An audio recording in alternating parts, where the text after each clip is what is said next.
Fed has owned these markets, and anyone paying attention knows that Fed owns these markets, whether it's real estate, commodities, stocks, you name it. The Fed has owned it. It's another reason why the Fed needs to walk very, very carefully, because if they move too quickly, everyone would go, look, aha, see, the Fed did this.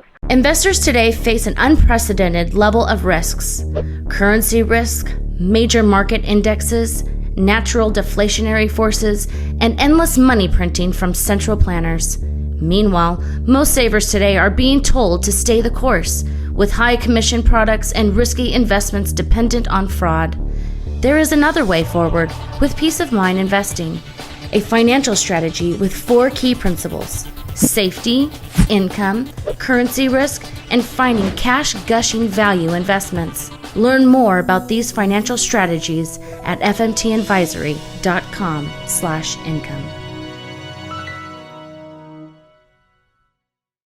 Hello, everyone, and welcome in to crushthestreet.com. We got an interesting discussion today, and someone we haven't had on the show for some time now, but we're going to have a discussion with a man who's been spot on in his analysis on a number of things. He first came on the show to share his thoughts on the Dow to gold ratio, and that we will see it go back to a historical average, and we are seeing just that play out. And also, he was on to discuss oil with us, and oil was around $30 a barrel, and he was one of the only people out there at the time saying that it was unlikely for oil to go into the low 20s and into the teens, and in fact he said it would go up, likely go up in spring and into the summer. And here we are on my screen right now. I'm looking at $50 oil. So a lot of insight here. His name is Nicholas Green. He's a financial advisor for fmtadvisory.com. And I have to tell you that every one of my listeners that have gone to him for financial direction have nothing but amazing things to say about their experiences with him. So I couldn't ask for a better person to be on this show today. Nicholas Green, thanks for joining me. Kenneth, thank you so much for having me on your show. It's a pleasure to be here and Crush the Street, and I like what you're doing, so keep up the good work, and thank you so much for the kind compliments. I appreciate it. Nicholas, we have a rate hike right around the corner, and I want to just get your thoughts here before we talk about a few other things. But what can we expect as the economy continues to falter under tremendous amount of distress regarding the interest rates and the Fed here in 2016? Well, I think the narrative is I think there are some expectations that they may raise rates, they may not. No one really knows for sure. But my base case, if you recall the last time we discussed in our interview, is with Trump gaining so much momentum and the Fed being anti-Trump because Trump is anti-Fed. They want this, Trump would like the Fed audited. Trump would like to see an interest rate change. He'd like to see Yellen go, and all these different narratives that Trump would like to see happen. Well, so, Trump is becoming sort of like kryptonite to the Federal Reserve and to the Democratic Party, which the Fed is pretty much a Democratic made-up body. So the Fed, I said in January, will keep policies relatively easy, at least going into the election, just because they want to support the financial markets. They want to try to support the economy as much as possible. And we saw what happened when they raised interest rates by a scant 25 basis points in December.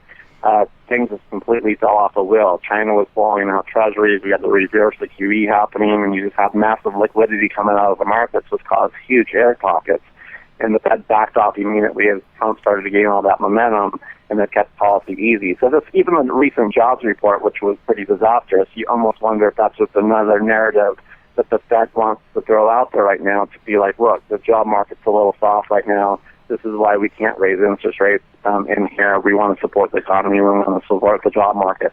Because the economy is just, it's just inching along, crawling along as it is, and that's what, near 0% interest rates. And so you start raising interest rates in here, China comes back to play, the stock market gets more volatile. Those are not good things for Hillary Clinton, the Democratic Party, come the election. And so I think that will keep things relatively easy, personally.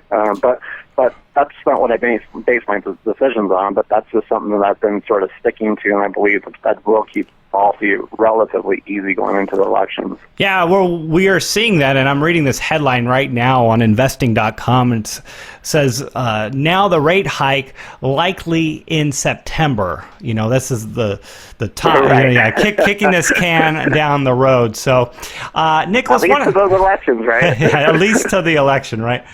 One of the things that you've been talking about here is stagflation. And this is a problem because what basically stagflation is we'll have high rates of inflation with very slow economic growth.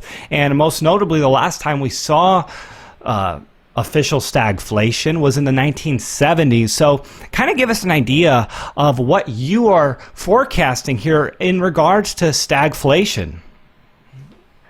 Well, sure. So I think we're already starting to see signs of stagflation, which is an economy that's not moving much. It's barely crawling along at best. In fact, you're seeing a lot of bad earnings reports, especially from discretionary consumer companies. And so Disney just reported a month or so ago wasn't good, and so you're seeing some signs of stagflation already, which is an economy that's not moving much, is cinching along, but you're starting to see rising prices across the board, and this is really relatively well known, but the rental inflation since 2009 has skyrocketed. It's been annualized at 5 or 6% at this point since 2009. So you have rental inflation that's skyrocketing. You have health insurance premiums that are skyrocketing, and you're starting to see prices inch up in other areas. And so when you look at the core price index, the Fed looked at and their mandated 2% price inflation, well, they're now right up about 2% price inflation.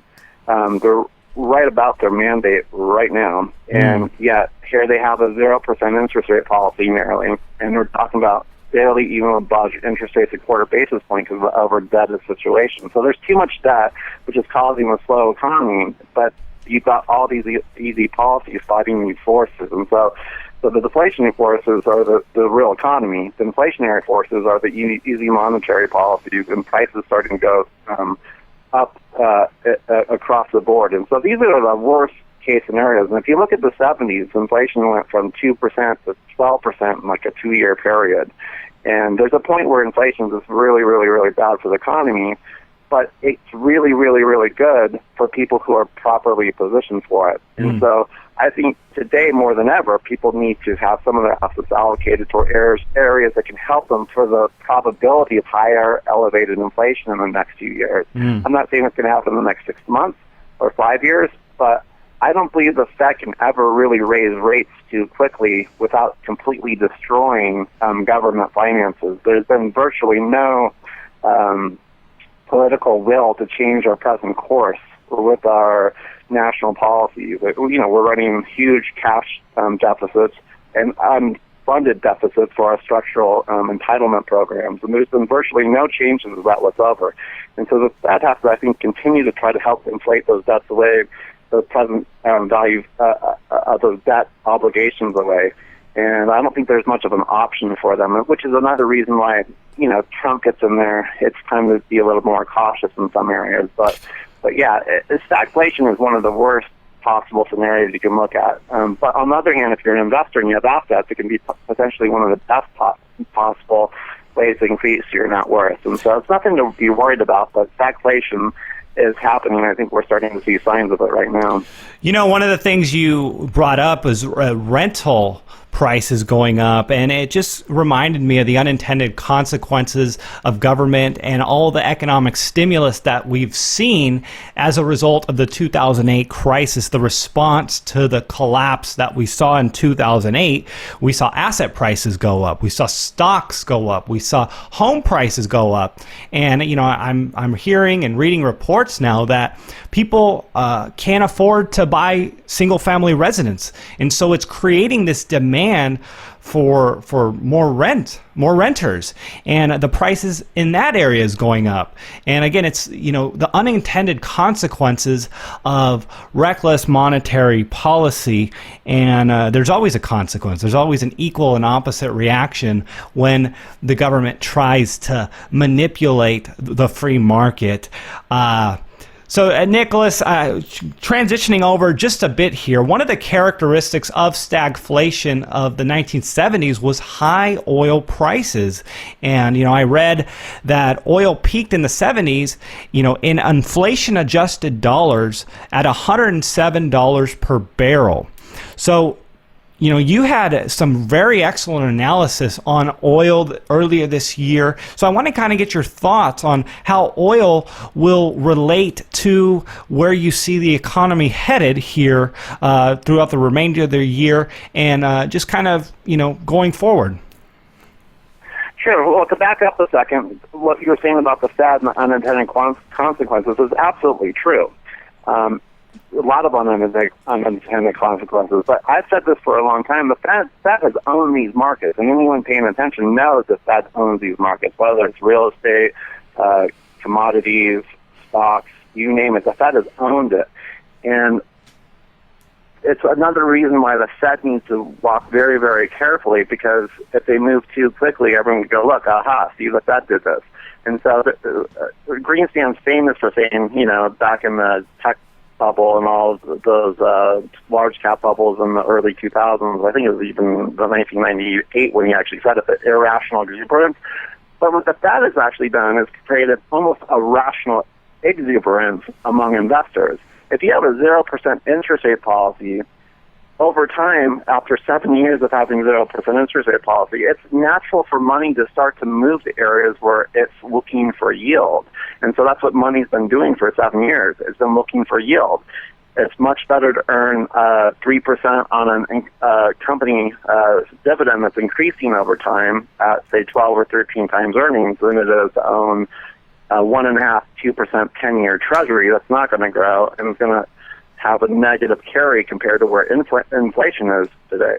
So that's a rational move for our investors. But you've gotten to a point where you have now these relatively high valuations across the board. Even when you look at being an owner or an investor in real estate now, while every market is different, you're seeing general pockets of overvaluation in real estate. You're seeing pockets of overvaluation in, say, like the utility sector. The utility sector is selling at nearly 2 times book, almost 100% over its historical valuation, is because people see utilities as a safe, with as an orphan play to get higher way to earn income and dividends. But that's no longer safe just based on the valuation. So what the Fed's done, they created rational exuberance at some point where money has moved to areas, but that's the unintended consequence where you have all this money go into real estate, you have investors go into real estate, because there was a much higher yield or cap rate that you get in real estate than you can get, say, earning money in short-term bonds or safe treasuries or that type of area. And so what that's created is, right, a really huge rental market where people that got pushed out of their homes now can't buy homes because they have bad credit, and on top of it, now they're paying much higher rental rates. And so these are all things that the Fed can't control. They can try to suppress the price of gold. They can try to massage the numbers, but the reality on the ground is much different than the narrative. And so, one thing I would say is it really goes to show how America is turning into more of a third world country, where the rich are getting richer because they own assets, and the poor are getting poorer because they own less assets, and the prices of things are getting more expensive on them. So and truly the middle class is shrinking. I mean, this is one of the first times in 100 years where you're seeing a middle class that is actually shrinking. And a lot of this is Federal Reserve-driven policies. And so this is where the Fed has put itself. The Fed is sort of in a box. And I believe that, in some ways, at the same time, it creates a lot of opportunity. So unintended consequences and the Fed-driven markets that have created in some ways, some rational exuberance, but how it will play out once you get to these valuation levels that are pretty high across the board in a lot of areas, with the exception of we talked about the gold Dow to gold ratio in one of our early interviews, and people just love that. And what that really wasn't about the Dow necessarily or gold, as you recall. It was more about real assets, and real assets have gotten cheap. And it's not just about gold, but oil was cheap. Other commodities have gotten cheap, and some other real assets, like especially the chemicals area today, is particularly cheap.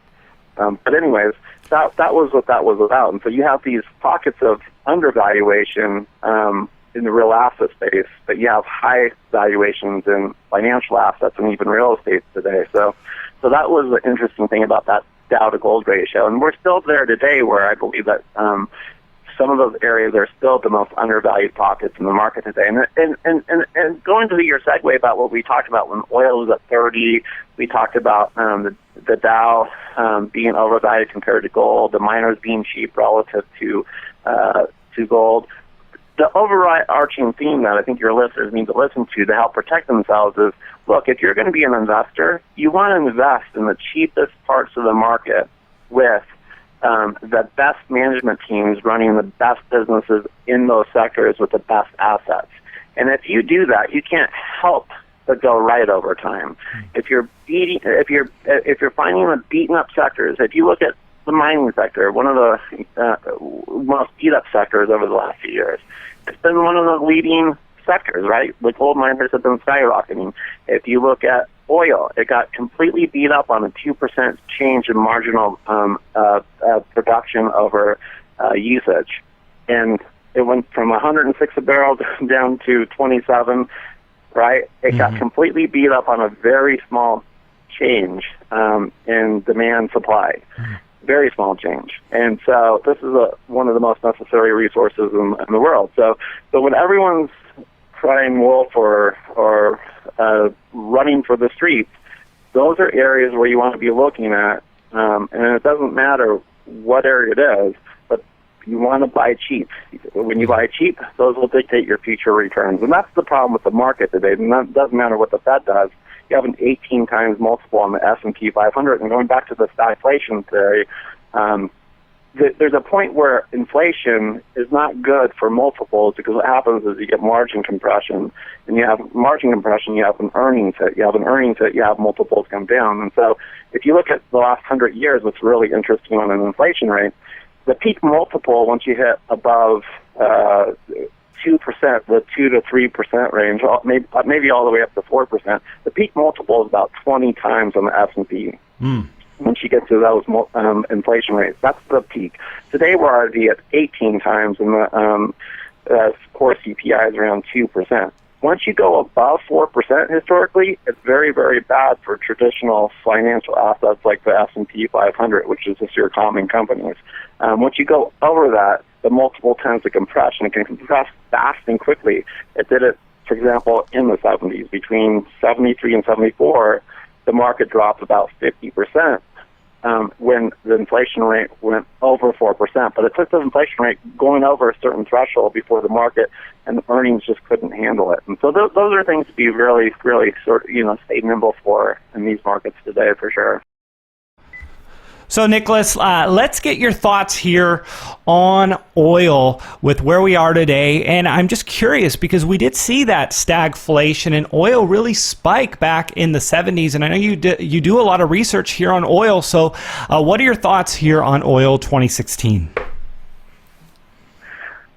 I believe that oil is still undervalued at $50 a barrel. I mean, with the marginal production, the expensive oil that comes out of the Shell, Tightrope, all the oil that comes out of those areas, you really need, for that marginal production to come back online and increase, you really need oil above $70 a barrel. And so oil is still undervalued around $50 a barrel. It could have a pullback like any market, after a rise from 27 to 50.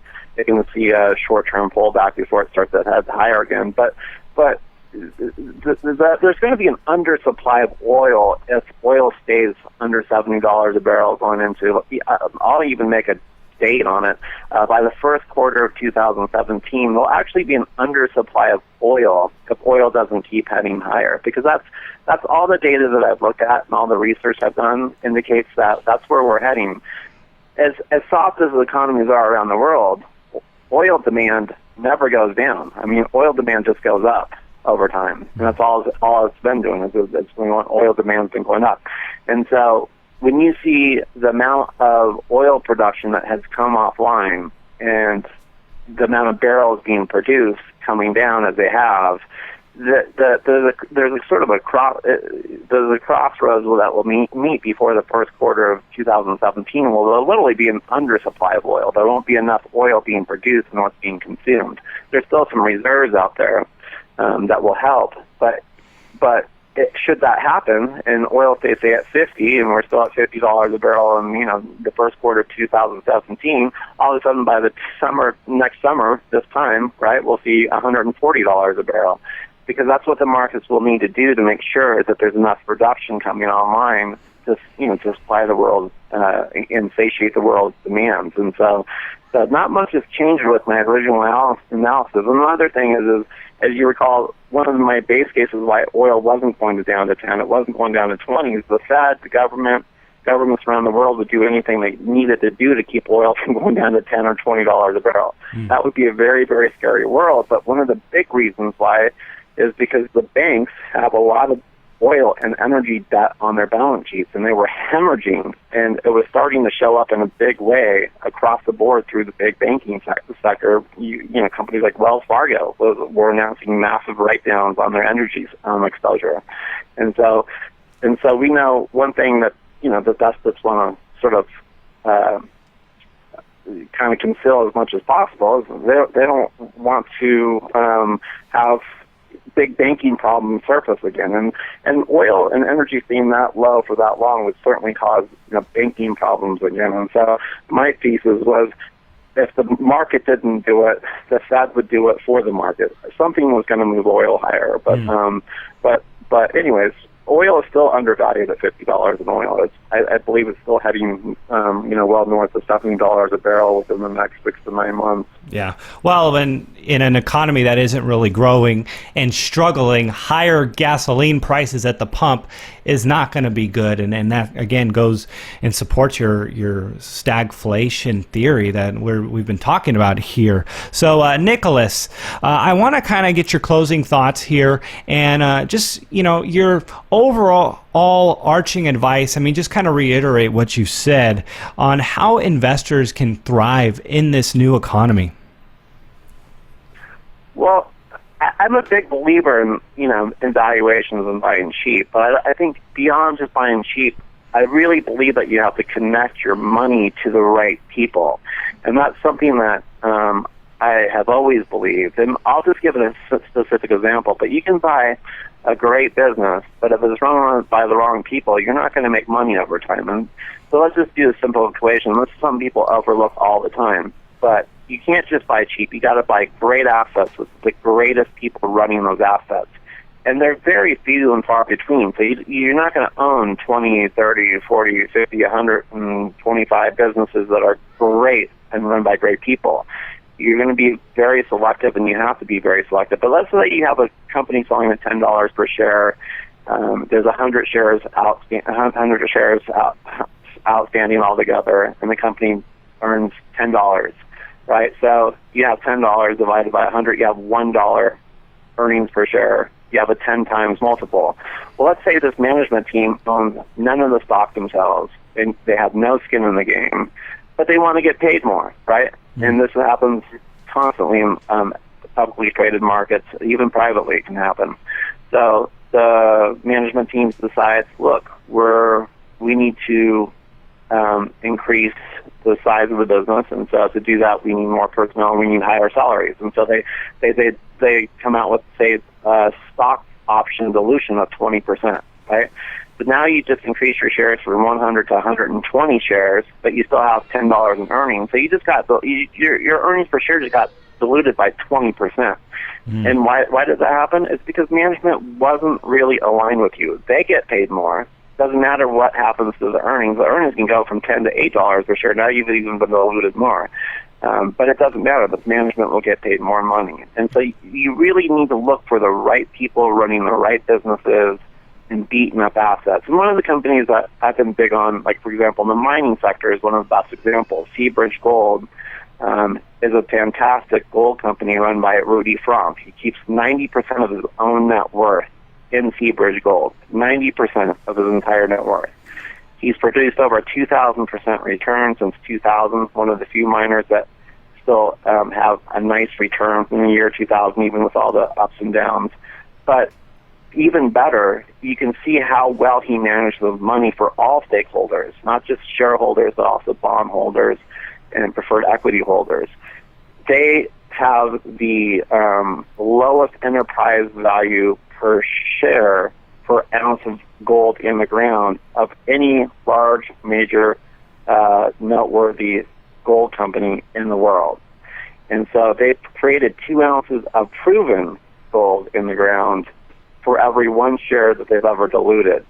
And hence the reason why they've had sustainable long-term earnings.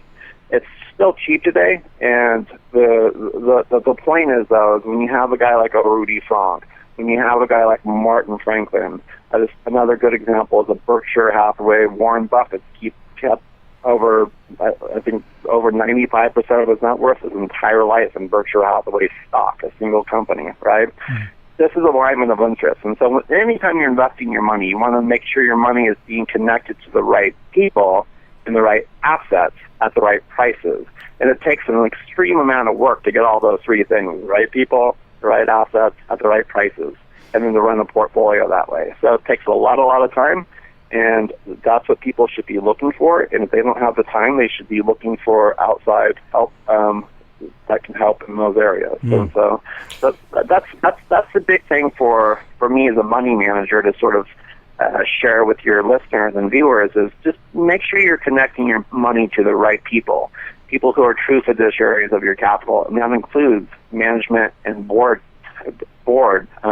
members that should be fiduciaries, but oftentimes they're just not lining their own pocket. So you need to be very shrewd.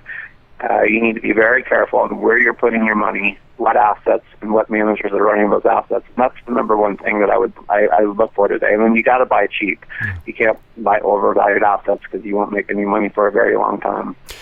Well, hey, you're a rock star, Nicholas. I mean, I couldn't have said it better myself. Everyone, if you want to reach out to Nicholas Green, he's with fmtadvisory.com. We'll have the contact information at the bottom or side of the video. Nicholas, again, thanks for coming on the show with me today. Thank you so much for having me, Dennis. I look forward to the next time.